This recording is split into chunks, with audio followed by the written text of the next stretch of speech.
Wake Up with Jim and Saab is exclusively on Spotify. If you want to start your own podcast, check out anchor.fm. And if you like the podcast, make sure to follow on Spotify. Also, share your stories And tag. and tag us on at Wake Up with Jim and Saab on Instagram and at ano ba?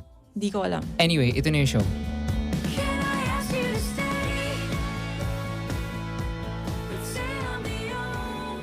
Welcome to the Wake Up with Jim and Saab podcast. It's another What the Fuck episode. We are Jim and Saab, and this is the podcast where we just scream, What the fuck is happening? And today we're going to be talking about some stuff that happened over the past week. And we're going to start off with the KBP Presidential Forum. Side note, very important. Charot, hindi siya important, pero FYI lang. Sorry, I'm eating my high volume, low calorie muffin. I don't know why that sounded very dirty to me. Anyway, FYI, did you know that I have a KBP ID? KBP stands I for remember that. Kapisanan ng mga Broadcaster ng Pilipinas. I have a KBP ID because I used to be a DJ on Jam 88. Jam, DJ, testing sa stutter. Jam 88.3. I remember that. Um, Pero when you were, nung ano ka diba, nag-artista ka pa, meron ka ring thing. wala akong ganun. Wala ba? Walang ganun. Walang ganun, Mars. Anyway. Okay. So yung KBP Presidential Forum, I caught the first part of it. Medyo stressful kasi ang bilis ng time for each the candidate. interviews. Tas parang, I just felt like, okay, relax. Parang, ano to, quiz B? Parang medyo, I don't know. It was, And hindi sumipot si Marcos Jr., di ba? yes. So, ito yung mga highlights. To sum it up, Cal Leody, who was invited this time around, he is pro-labor and pro-people. Ping Lacson is saying he will clean up the government. Isko Moreno said a lot of times na lumaki siya sa hirap. And he kept saying, tulad ng ginawa natin sa Maynila. Reminds me of someone who kept talking about Yeah. what they did in their city. Yeah. Anyway, Pacquiao was talking about a 22 rounds agenda, and VP Lenny. What do you mean? Like a boxing reference? I think so. You know, I didn't catch that part. I don't know. Anyway, so VP Lenny was all about transparency and accountability. So that's Can to I, sum it up. can I just interject Sure. quickly? Sure. I don't know why I've been not watching any of these interviews. I guess emotionally, it's more of naiinis ako kasi nawala si Marcos Jr. So parang, parang naghihinayang ako sa brilliance na magagawa ni VP compared to all these candidates. Tapos wala pa yung pinaka one flop. Why does he have to be there? Kasi gusto kong mapahiya siya. That's true. Parang ganun lang yung That's true. feeling ko. And yeah, I know, dapat radical magmahal. And But you know, he wasn't there because be he was hope. doing something really important. So yeah, yung bagnet. he was. Bagnet with cheers to the pandemic, di ba? He was okay here. He was filming. This is so funny. Oh my gosh, may chika ako. So he was filming. You probably heard about this. He was filming a cooking vlog with Corina Sanchez, who has been doing these interviews with Was she cooking the in presidential al balls. fresco? No. Ah. Ang nakakatawa dito is parang Corina Sanchez, who was before one of our topics for what the fuck. She was posting on Instagram yung mga ibang mga na-record na niya. Na mga candidates, not just presidential candidates. She did stuff with Lauren Legarda and other mga senatorial hopefuls. And then, may mga nagko-comment doon ng mga, Marcos Jr., please, pwede siya rin. And she kept replying, please help us. We've been trying to book him. Hindi niya mabook. Tapos, parang makikita mo na up until like a day before the KBP forum, hindi mabook. So obviously they booked it just so he wouldn't be able to do the KBP forum. Trip. It's there are receipts if you can find them. They're probably just Google it. Yeah. And also one of the I understand yung hindi mo why you're not looking forward to watching these things. It's because talagang it makes your blood Yeah, boil. It really does. and yeah, just to let you know, we've talked about it in this podcast. Na I personally deal with like mental health issues, and this is one of my major triggers. I know it's a Yeah. trigger. So if it's like it's like knowing that a zombie movie triggers you. Mm. For example, Mhm. you can watch it if you know what the result, if what's gonna happen, Mm. because the thing that incites anxiety is the not knowing, the suspense, diba? Ako, ganun ako with the news. Like, I'm just waiting for him to be disqualified. I'm just waiting for the day na the polls will show. And I know this is wrong. I know we should be hopeful. Diba? I'm keeping myself educated by talking to you. Yeah, well, you're being honest Yeah. about how you're feeling. That's why. I just want people to know na if you're listening to this and you are also sobrang nanggigigil and therefore becoming a bit indifferent, my advice is don't feel so bad, but also labanan mo yung indifference na yan by getting whatever source of information you can. Still be informed. Yeah. Go ahead. So here's a blood boiling thing. Have you heard of this? Na yung wife ni Isko Moreno posted. I heard about this. Yeah. Sige. So okay, if you haven't heard, VP Lenny Robredo did have some connectivity issues. So nagda-drop off yung internet niya, nawawala-wala siya. Because they only borrowed an office lang close to the airport because she actually did have some important stuff to do. Not a cooking vlog, of course, not as important as a cooking vlog. But just to fly out to Typhoon Odette hit areas. So nag-tweet yung wife ni Isko saying, internet nga hindi maayos, bansa pa kaya. Kumbaga sa class reporting, preparedness is the key para 100 ang grade. So it's just strange kasi parang, well, ang labo ng internet nga hindi maayos, bansa pa kaya. Parang, yeah. labo. But the thing is though, of course, this is not on VP, but there has to be blame on her staff. Yeah.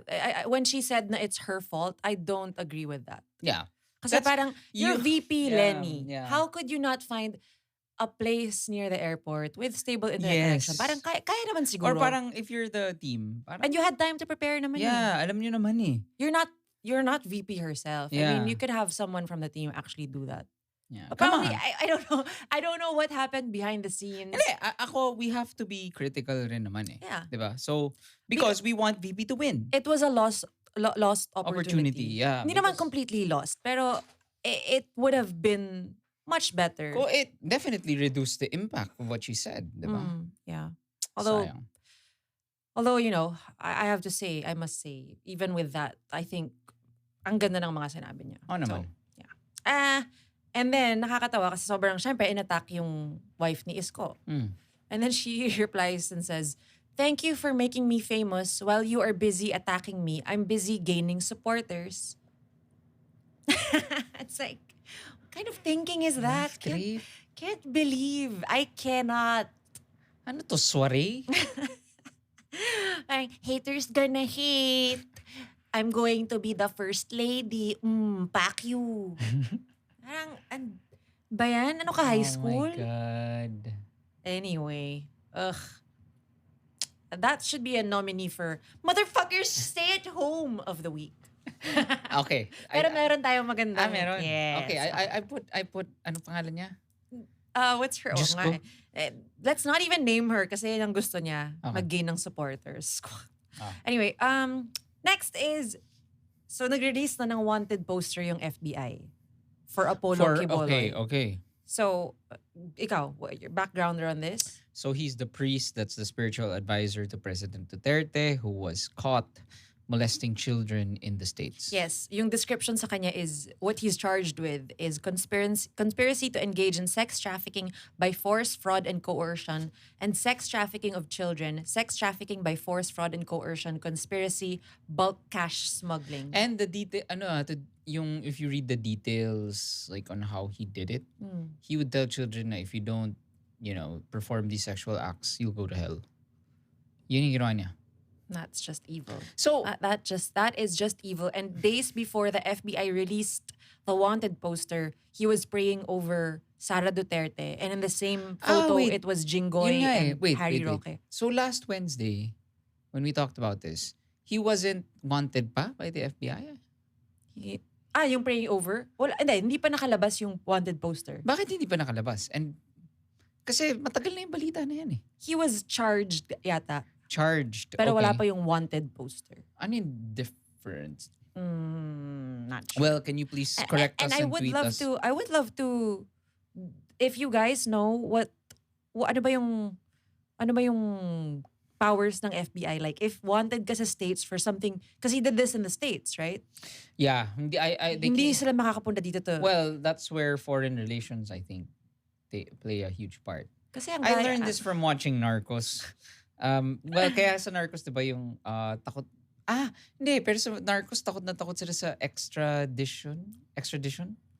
Yung basically, if you're a narco, you can be brought to the States and go to prison in the States. Yeah. There was a law that was passed in Mexico. I don't know how that applies here, especially if the crimes were committed in the US, diba? Pero grabe, no? So anong balita dun? Well, yun pa lang. I don't know. I tweeted the FBI and the US Embassy because the wanted poster said, if you know his whereabouts, let us know. Oh my God. And then it's like, he was right there with these candidates. Oh my God. Yeah, so fucking evil. Go to hell.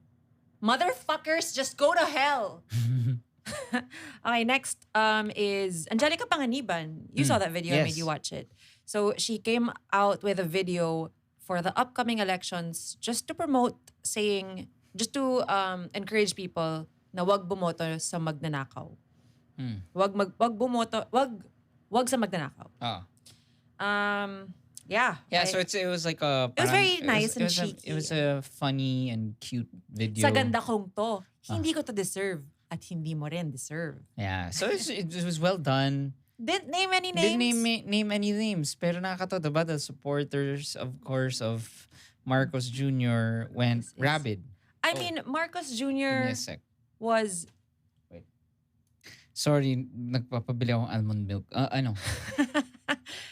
So, diba, this whole Marcos Jr. thing, they're calling for unity.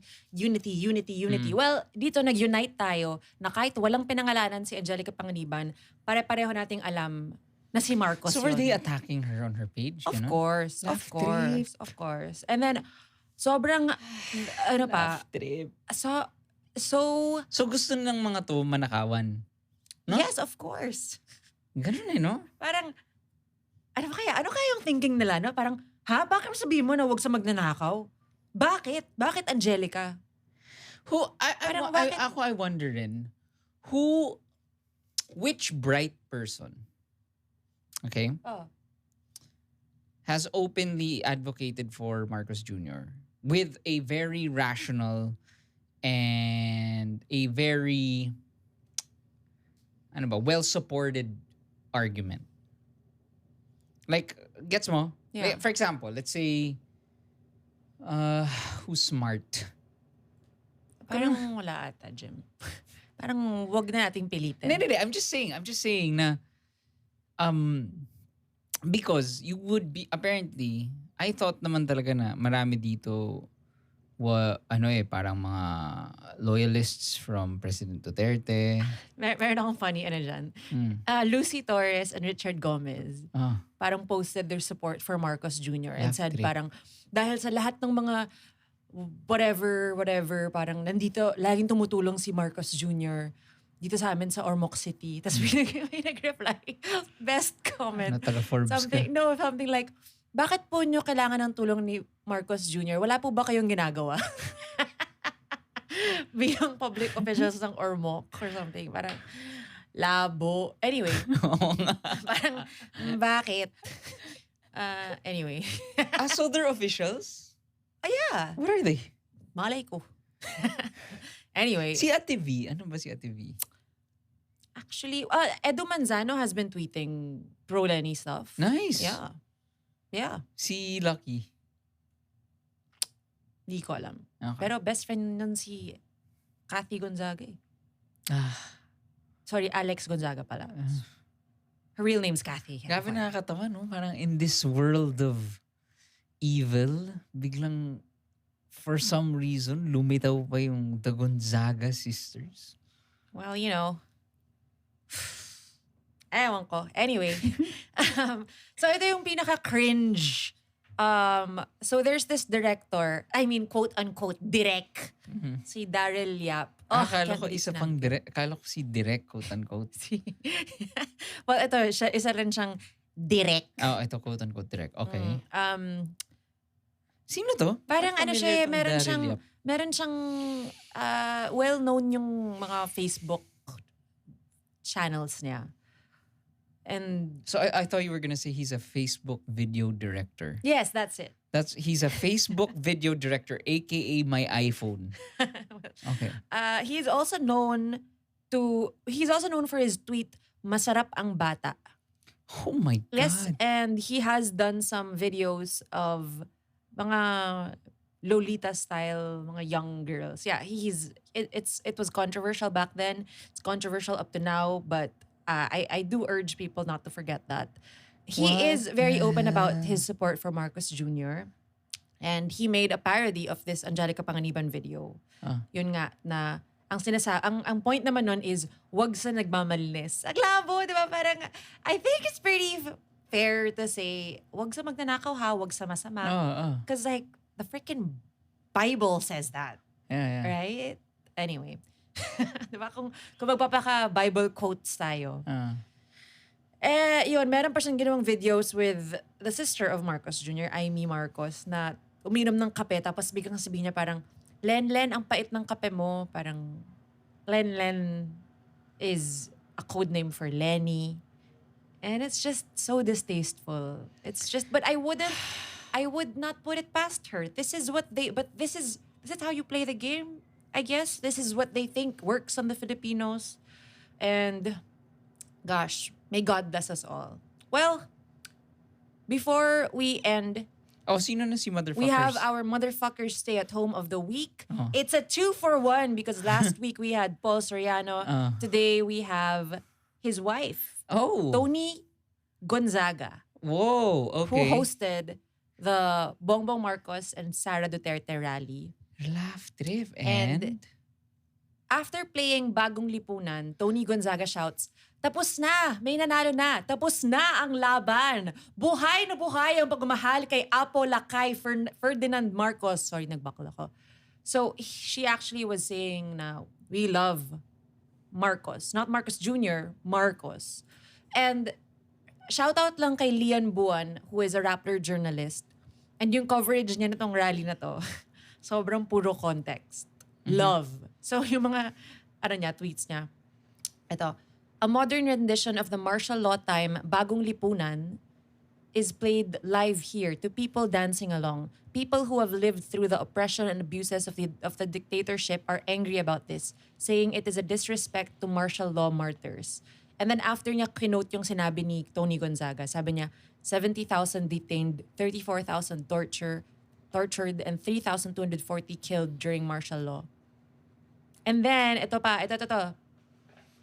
Sobrang nangyari. Tony Gonzaga, one of ABS-CBN's biggest celebrities, introduces Rodante Marcoleta, who pushed to deny the franchise renewal of the network, costing thousands of Kapamilya workers their jobs. Whoa. And this is so ang labo because when that happened, Tony Gonzaga very publicly said that, I don't have the direct quote here, but she said something to the effect na, we will not forget those of you in power who did this. About ABS? About ABS. And then what did she do? She introduced the guy. Who's one of the running mates. I mean, yung senatorial slate. And, yeah. Marami nagka-cancel kay Tony Gonzaga ngayon. But there's also the debate of, respect my opinion. Pero dati pa naman, Kala ko dati pang kinakancel ng minority. Siguro kasi yung parang yung pag-interview niya, 'di ba, dun sa sa vlog niya, 'di ba? Parang she's saying na parang, well, I interviewed everyone. Ganyan. Yeah. And then now you're like, whoa, you're hosting the rally. Damn. Yeah. And just today, it has been announced by MJ Felipe, who is a journalist, na Tony Gonzaga will no longer host Pinoy Big Brother. There's no formal resignation, but the source said that Tony has voluntarily endorsed the main hosting job to Bianca Gonzalez. Because I think it may be related to the fact that a lot of people are calling for her resignation. Well, she doesn't need the money anymore. Well, I guess that's what you're all about then. Hindi, I mean, dati pa naman eh. Yeah. Well, di ba? I mean, like, we've known them, and I mean, it's not surprising. Yeah, I wouldn't say I'm surprised. Yeah. Diba? Yeah. The mere fact that she didn't get my robotic in my life dance. Listen to Jim's episode. The worst about audition. That. Have you seen the clip of Harry Roque dancing? I don't want to. I could not stand it. Super cringe. Pero nakakatawa sa tweet na to, which is a screen cap of his freaking face with his hand up in the air, talagang go, go, go. Tapos yung caption was, me sa BGC pag 3 a.m. na. Talagang, let's fucking go! Yeah, it's like, yuck. Grabe, talagang yuck. Desperado. Grabe mo. Well, let's end this What the Fuck episode on a good note. Hashtag Rosas ang kulay ng bukas. Yung Robredo Pangilinan Proclamation rally naman that happened. It was so successful. Ang daming pumunta. I mean, yesterday it was Pancho's birthday, so Jim and I had our hands full. So I haven't had the chance to watch the speeches, pero I read a lot about it. Na it's very, very, I have to watch it. I'll watch it today. But it was graced by celebrities such as Cherry Pie Picache, who is dating Edu Manzano. I think, that's partly why he's been vocal about it rin. Pinky Amador, Nikki Valdez, River Maya. Ang nakakatawa is because of this River Maya endorsement, yung meme is, adik sa'yo, Lenny sa amin. Ang ganda. Ang ganda. Ang ganda. Also, on the day of the official start of the campaign period, the Facebook page of the Office of the Vice President changed their profile picture and cover photo to the official photos para ma-separate pa rin yung government office from the candidate and hindi ma-misconstrue ang public service and projects ng OVP sa pangangampanya. Oh my God, how I miss that sort of decency and like at least an attempt to adhere to protocol, no? Yup. Well, before we end, I will read part of President Leni Robredo's tweet. Well, not her tweet, her speech, which was transcribed. Sorry. Take 2. Katapatang mag-aangat sa buhay ng lahat. Katapatang, ano ba yan? I'm so moved. Sorry. Katapatang mag-aangat sa buhay ng lahat. Katotohanang tatagos sa bawat puso, sa bawat sulok ng bansa.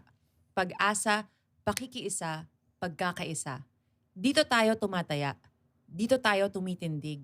Ihanda na ang mga bisig. Dahil tinitiyak ko, walang kayang tumumbas sa pinagbigkis nating lakas. Tara, ipanalo na natin ito. Oh my God. Goosebumps ako. Goosebumps ako. Rosas ang kulay ng bukas. Please, Lord. Lika na. Lika na. Please. If you're listening to this podcast, kindly tweet hashtag Rosas ang kulay ng bukas. Or post, can you share this episode and use the hashtag, please? Yes. And correct us if we said anything wrong, because that's the point of this whole thing. Yeah. Thanks. Bye.